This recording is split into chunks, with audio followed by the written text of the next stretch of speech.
अलिशबा नामी ये टिक टॉकर जिसके लाखों फॉलोअर्स हैं और ये लड़की टिक टॉक बनाती थी और लोग इसकी वीडियोस देखकर उस पर लाइक्स और कमेंट्स करते रहते थे, लेकिन इस लड़की को मार कर खेतों में दफना दिया गया और 2.5 माह तक किसी को कानो कान खबर नहीं हुई कि आखिर अलिशबा गई तो गई कहाँ, कौन था अलिशबा को मारने वाला, क्यों और 2.5 माह तक किसी को खबर क्यों ना हुई। अलिशबा जो कि एक टिकटॉकर है और इनका ताल्लुक पाक पतन आरिफ वाला से है।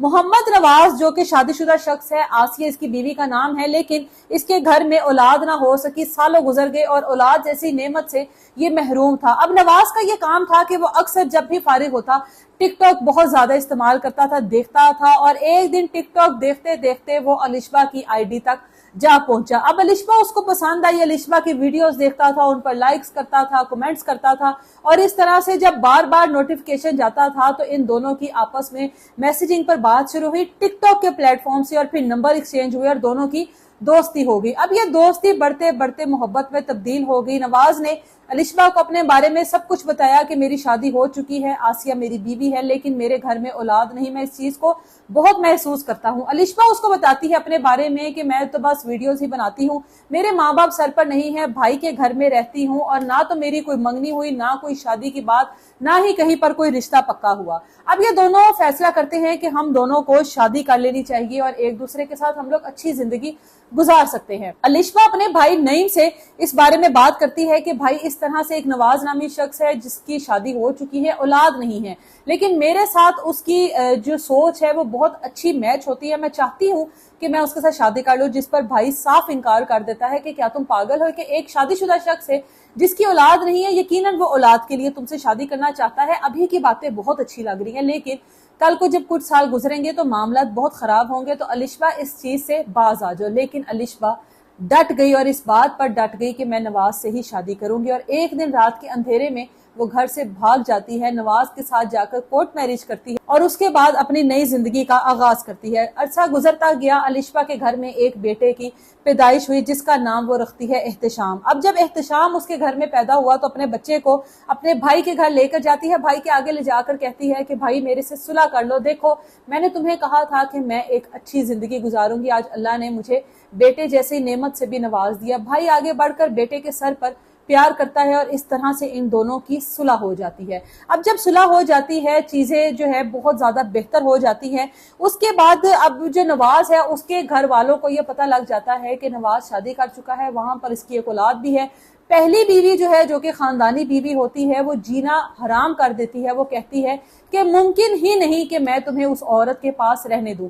अब नवाज खानदानी बीवी की वजह से मजबूर होकर अपना ज्यादातर वक्त अपनी पहली बीवी के पास गुजारने लगता है, और यहाँ पर अलिशबा एक एक रुपए से मोहताज हो जाती है जब नवाज महीनों घर नहीं आता। एट द एंड अपने बच्चे को पकड़ती है और सीधा अपने भाई के घर आ जाती है और वहां पर आकर खुला दायर करती है।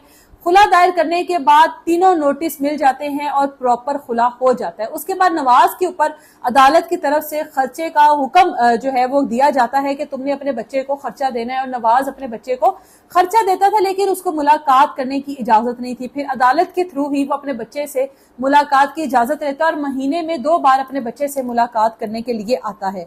एक दिन अपने बच्चे से ऐसे ही मुलाकात करने के लिए आया तो देखा कि बच्चा बुखार से तप रहा था और उसका पूरा जिस्म कांप रहा था, जिसपे वो पूछता है अलिशबा से किसको क्या हुआ।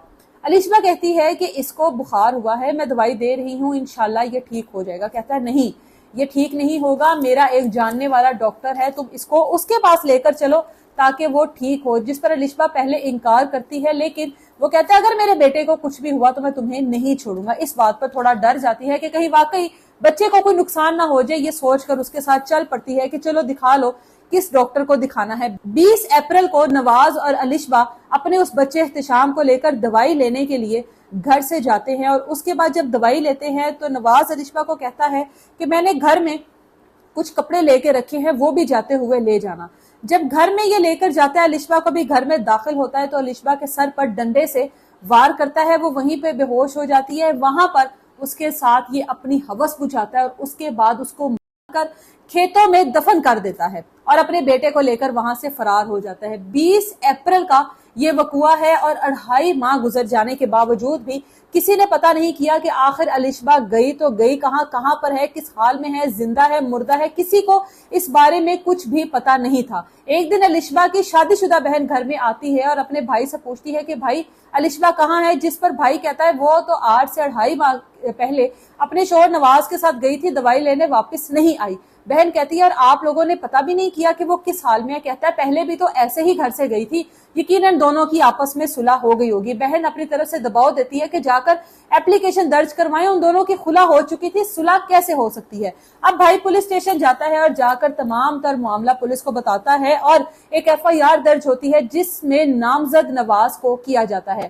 پولیس نواز کا کانٹیکٹ نمبر لیتی ہے اور اس کو تھانے میں بلاتی ہے۔ جب وہ پولیس اسٹیشن پہنچتا ہے تو پولیس پوچھتی ہے کہ ہاں بھی بتاؤ کہ الشبہ کہاں ہے، جس پر نواز کہتا ہے کہ مجھے کیا پتا الشبہ کہاں ہے، میرا اس کے ساتھ نکاح ختم ہو چکا تھا، میں نے تو اس کو 20 اپریل کو دوائی لے کر بچے کی گھر کے باہر چھوڑ دیا تھا، وہ کہاں گئی کہاں نہیں میں اس بارے میں کچھ بھی نہیں جانتا۔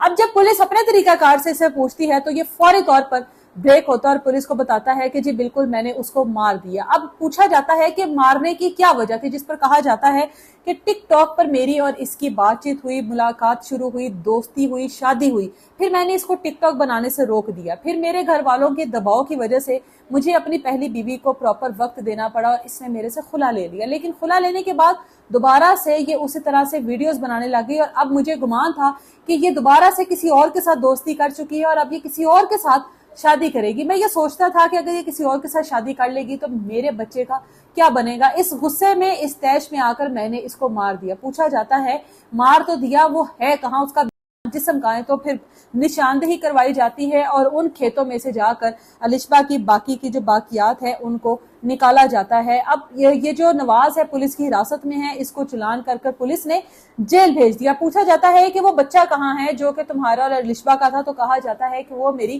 پہلی بیوی کے پاس ہے اور وہ اس کی پرورش کر رہی ہے۔ یعنی کہ ایک بات تو کلیئر ہے کہ الشبہ کو اولاد کے لیے استعمال کیا گیا کہ الشبہ کے گھر میں اولاد ہوگی، پھر اس کو چھوڑ دیا جائے گا اور اپنا بچہ لے کر واپس پہلی بیوی کے پاس چلا جاؤں گا۔ آج وہ بچہ ایک سوتیلی ماں کے ساتھ زندگی گزار رہا ہے، اس کی سگی ماں کو دیا گیا اور اس کا سگا باپ اب جیل میں رہے گا۔ ایک اور بار ٹک ٹاک نے پھر سے ایک گھر کو، ایک لڑکی کو اس دنیا سے رخصت کر دیا اور ایک گھر کو برباد کر دیا۔